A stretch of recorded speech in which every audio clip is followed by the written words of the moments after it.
Hey everybody, Mr. Mac here. I'm going to show you a couple videos or a video on the examples from today in class. This will teach you how to do all of the graphing, whatever it is. I'll just kind of go through these examples. They're really nice.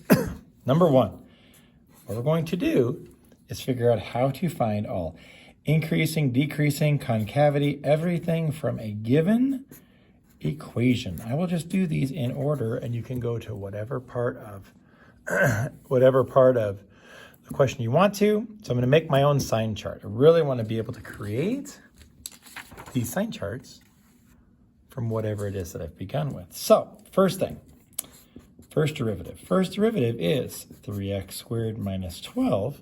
And what I'm going to do is I'm going to set this equal to 0 so I can ask it, when is your derivative positive? When is it negative? When is it 0? And when I carefully set this guy, x squared minus 4, and I get a nice fully factored form of my first derivative, and I set this equal to 0, I will notice that this is equal to 0. I'm going to test around all of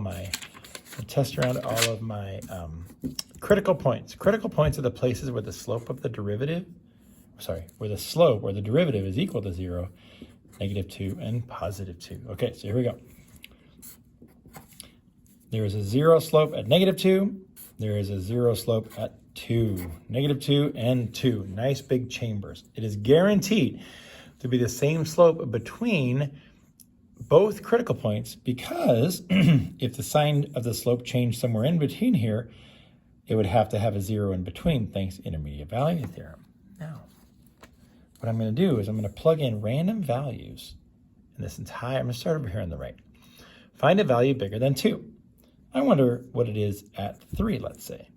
So if I plug a 3 into my first derivative, my cleanest form, my easiest form to find out whether it's positive or negative, I'm going to plug a 3 in here. 3 times a positive times 3 minus 2 is a positive. I will get a positive result, which we kind of knew because x cubed is probably going to be a positive cubic anyway, probably like a whoop with two slopes of 0. I stick in a value between -2 and 2, probably 0. If I stick it into here, I get 3. 0 plus 2 is positive. 0 minus 2 is negative. 3 times a positive times a negative is negative. You notice all I'm doing, I'm not looking at any signs. I'm not looking at any values, I'm just looking at signs. Really, really, really helpful. And then I already know this is going to be positive. I'm going to stick in like a -5. Something over here. 3. I'm asking the derivative, what are you in this whole entire region to the left of -2? -5 plus 2 is negative. -5 minus 2 is negative. 3 times a negative is positive, just like I knew. Now, I want you guys to realize what I just found is all the places where the slope is, here, all the places where I'm increasing or decreasing. I'll be able to answer all that in a second.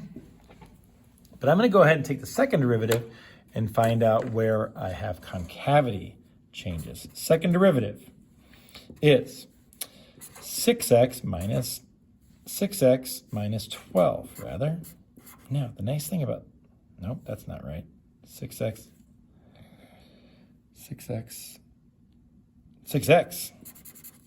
12 is gone. Whoops, 6x. When is 6x equal to 0? When x is 0. My second derivative has a 0 at 0. This means, if I go back to my cleanest form of the second derivative, which is 6x, if you put in a positive number, 6 times a positive is a positive, concave up. If I put in a negative number, 6 times a negative number is negative. So it seems to me that my graph is going to be going up, down, up, up, up, and I start thinking about how this looks. Up, concave, downly, down, concave, downly, switches to down, concave, uply, which we kind of knew anyway, and then up, concave, uply, and the graph is going to be a very pretty little with a 0 slope at -2, relative maximum, a 0 slope at +2, relative maximum, an inflection point at 0 because my concavity changes, and then I can answer all the questions. We can say, where is it increasing? Oh, it's increasing negative infinity to negative 2 and 3 to infinity, or sorry, 2 to infinity. Where is it decreasing? Decreasing from negative 2 to 2. Negative infinity to negative 2. Decreasing from negative 2 to 2. Increasing from 2 to infinity. It's concave down from negative infinity all the way to 0. Concave up all the way from 0 to infinity. And I have an inflection point here where it goes curvy down to curvy up, or where my second derivative is 0 and changes sign. Or where I look at my second derivative chart, you can see all this here. You can see inflection points right here because my sign changes second derivative. You can see increasing, decreasing all here. You can see increasing, decreasing, increasing on here too, of course. But now I've got a relative maximum at x equals negative 2. I've got a relative minimum at x equals 2. No absolute maxes or mins because it goes up and down forever. I could say inflection point at when x equals 0. And if we needed more specific points, we could plug them back into the original. But this is a beautiful sign analysis. Let's see if I answered all. Increasing, decreasing, concave up, concave down, maxes and mins, and inflection points.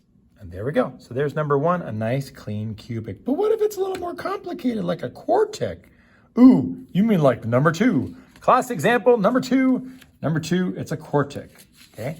Go back and look at this one as many times as you want. This is all I need. And if you've I want to write them all out, cleaner, all the labels of everything, I'll do that on the second one. Okay, question number 2. Question number 2.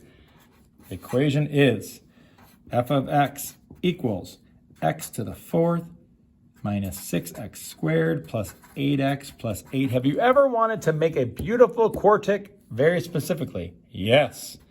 Yes is the answer. F prime. 4x cubed minus 12x plus 8. Ooh, we didn't do this one in class today, so this will be fun. So if I'm going to set this equal to 0, I'm going to factor this. But first I'm going to pull out a 4.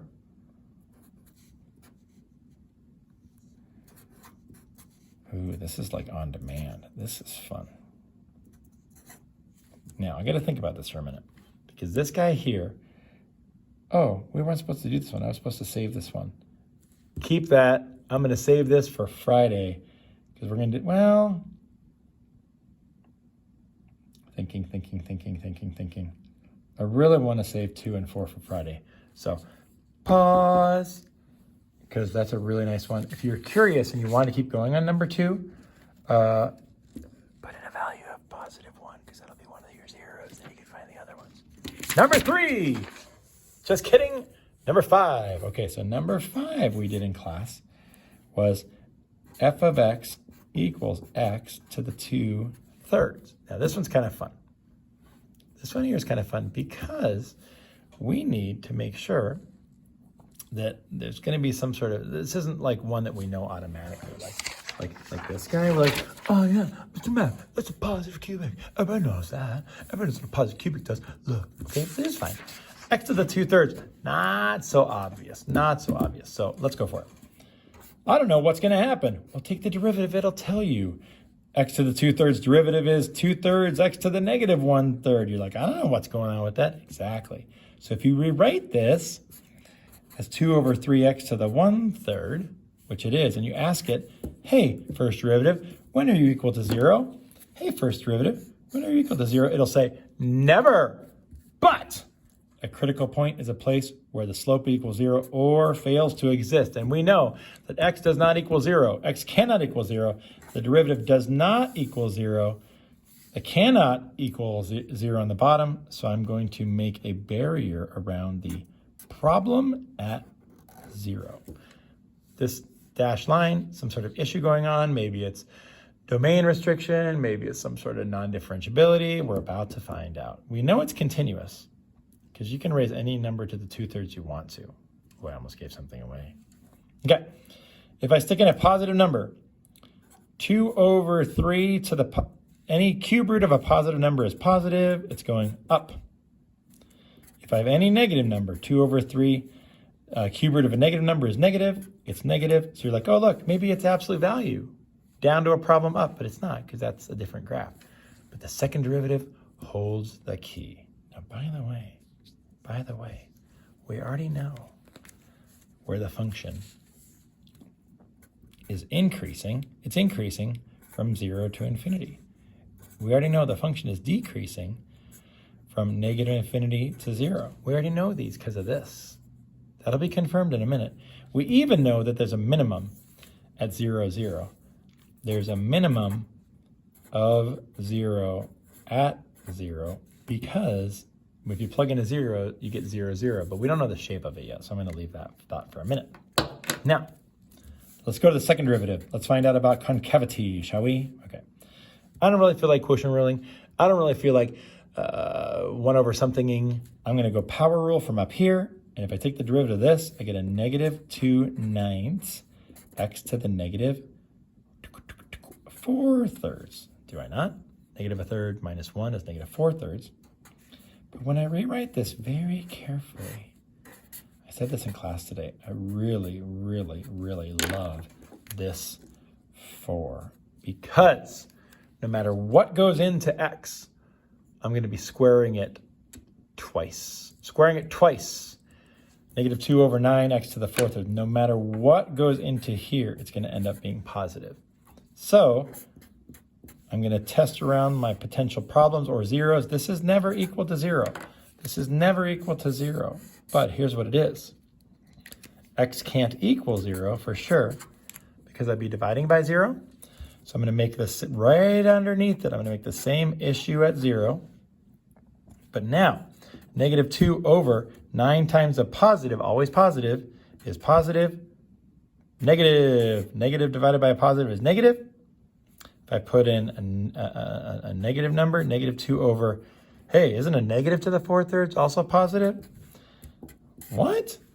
Down to a problem, up from the problem, down concave downly, to up concave uply, down to a problem, up from the problem, and now we know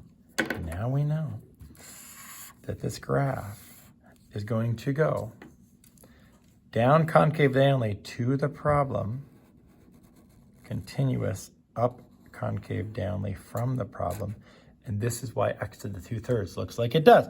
Where's the increasing? Where's the decreasing? Where's the minimums? No maximums. No maxes of any kind. And then I am, let's see. Oh, concave up, never concave down, negative infinity to 0, and 0 to infinity. Do not say concave down from negative infinity to infinity because I have no concavity at 0, because in order to have concavity, your derivative needs to exist. If your derivative doesn't exist, how can you have the slope of a slope? And this is how to draw x to the 2/3. One more, please. Okay, I would like to now do number 3. Now, this is actually not the same order I did in class. But number 3 is probably my favorite because number 3 is draw a graph or figure out everything you can from a graph from a given factored f prime. Ba, ba, ba, ba, ba, ba, ba, ba.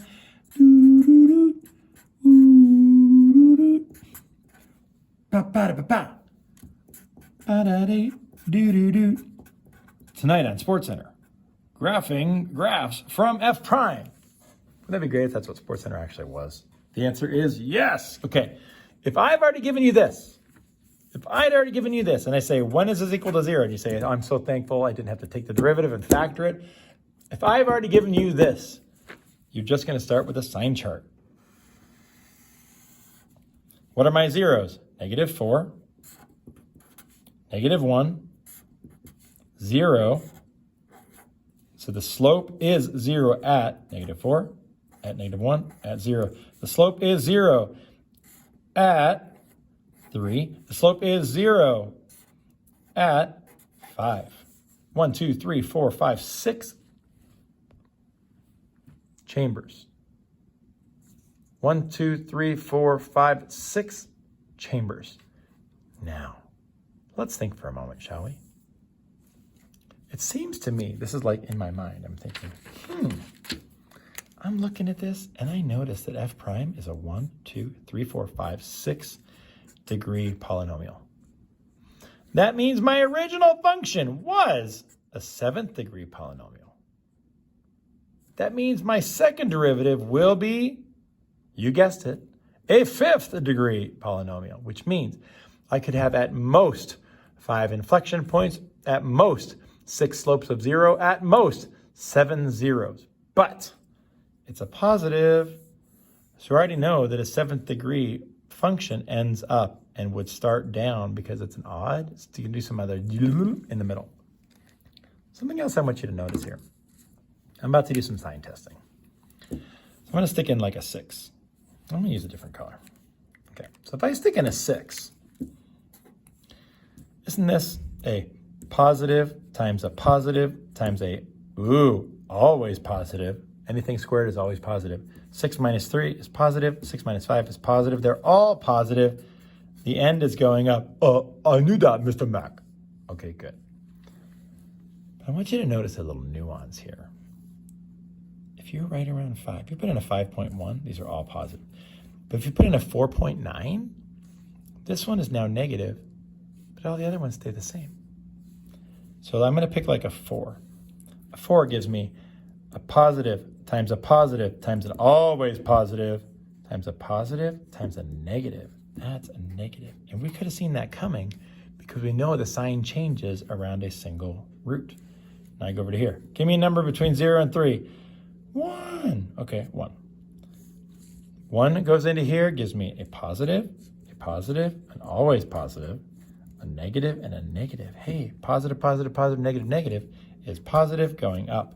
Now here comes the fun part.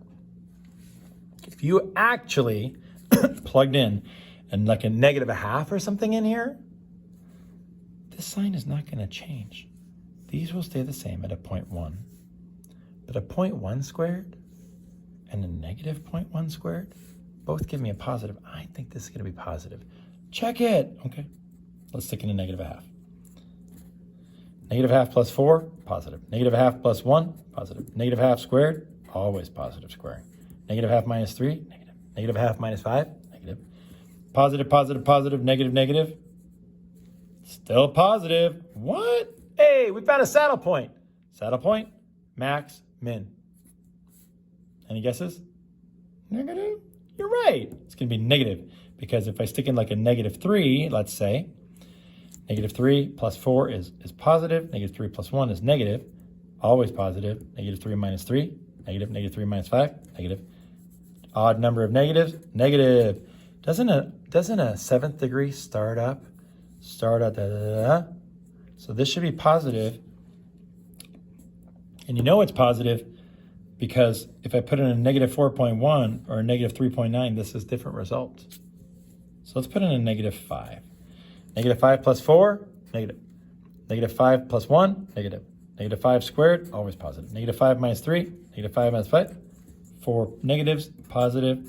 You just figured out. Now, if I say to you, where is it increasing, decreasing?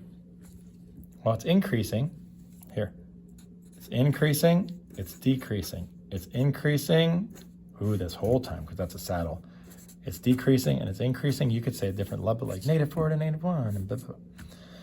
But now you look at this, I want you to notice this graph goes, I don't know anything about concavity, nor do I want to take the derivative of this and factor it out. Yuck. This graph is going up to a slope of 0, down to a slope of 0, up to a slope of 0, up to a slope of 0, down to a slope of 0, up. I do this very carefully.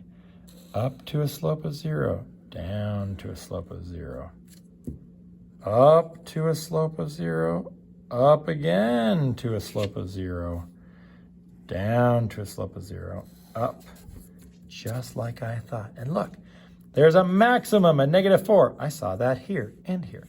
There's a minimum at negative 1. I saw that here and here. There's a saddle point at 0. I saw that here. Up to a 0, up.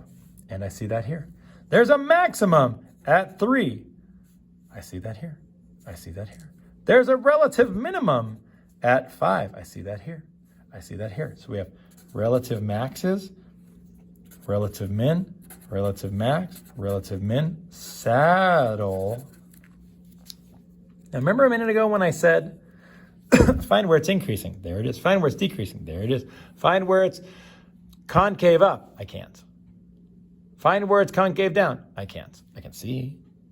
But what I can answer is how many inflection points there are.